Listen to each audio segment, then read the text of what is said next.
Hi gang, the RazMan here with another edition of the RazMan's Reality. I apologize if this blog looks dark. I'm wearing a black shirt and it's snowing outside, and yeah.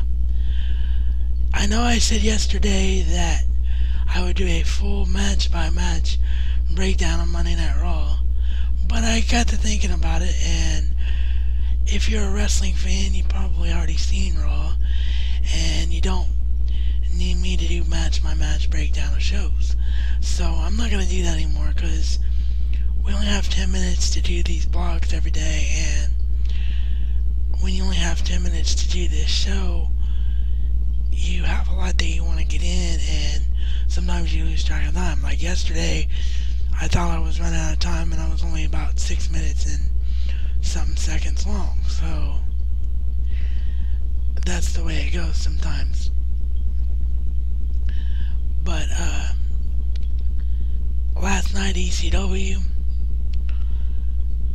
the big storyline, I guess if you can call it that, was Finlay getting a non-title victory over Jack Swagger. First kind of beat Jack Swagger since he's been in the WWE, even though it took Hornswoggle and a shillelagh for him to do it. He did it nonetheless, so it looks like maybe Finlay will now be slated for the #1 contendership at No Way Out.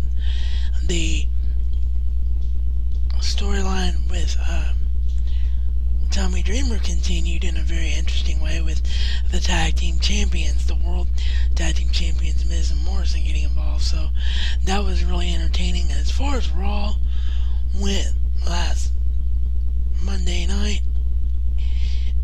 I told you about the big stories that came out of Raw, but I didn't really tell you how it came to get there, and that was interesting when you had Legacy take out Shane McMahon, and you had Chris Jericho confront Mickey Rourke, call Mickey Rourke a coward, basically, for backing out of their match, and then focus his attention to Ric Flair.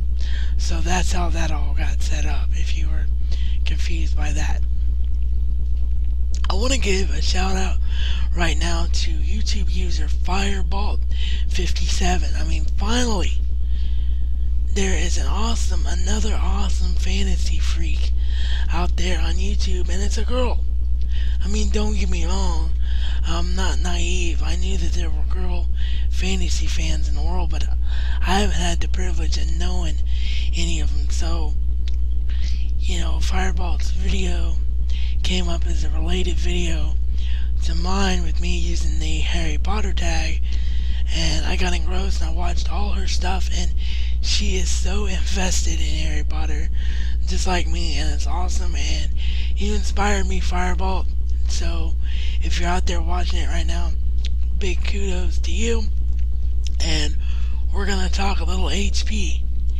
And why is Warner Brothers being such a double-sided coin when it comes to Harry Potter? What do I mean by that? Well, first, earlier this year, or last year, if you want to be more technically precise, they pushed the release date of Harry Potter and the Half-Blood Prince back to summer. It was supposed to come out in November of 2008. They pushed it back to July of this year because they think a summer release is going to be better. It was a completely stupid thing to do, and I don't know why they did it.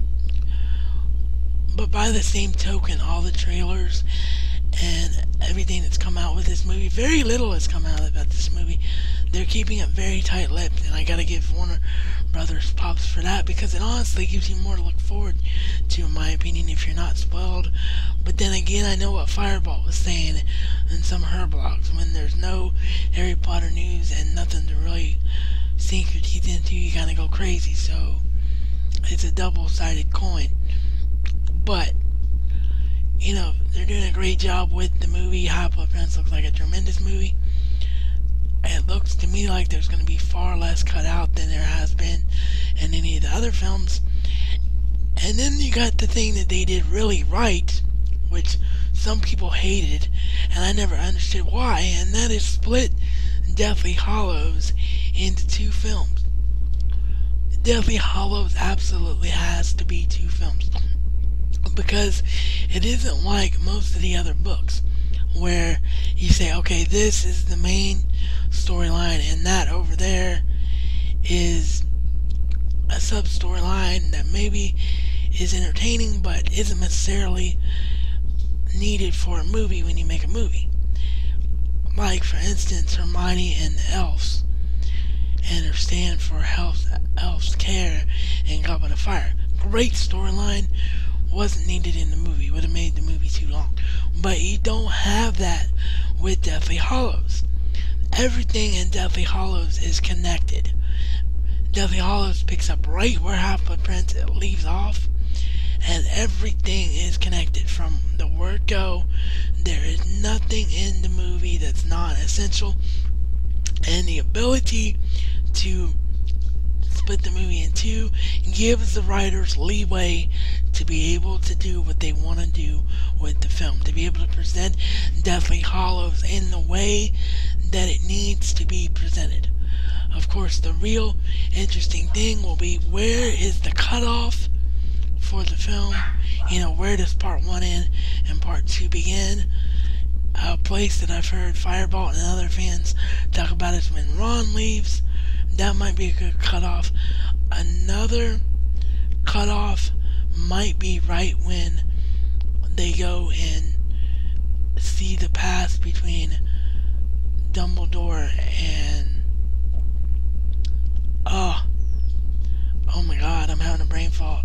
I feel so bad right now. I'm like a Harry Potter guru and I can't remember a name. Oh, it's gonna kill me all the way till tomorrow. But the guy, the wizard that it came out that Dumbledore actually had feelings for when it was revealed that he was gay. The Dark Wizard. When you see that storyline, that might be another good place for it to be cut off. But it's gonna be really interesting and really fun, and I can't wait. I can't wait for Deathly Hallows.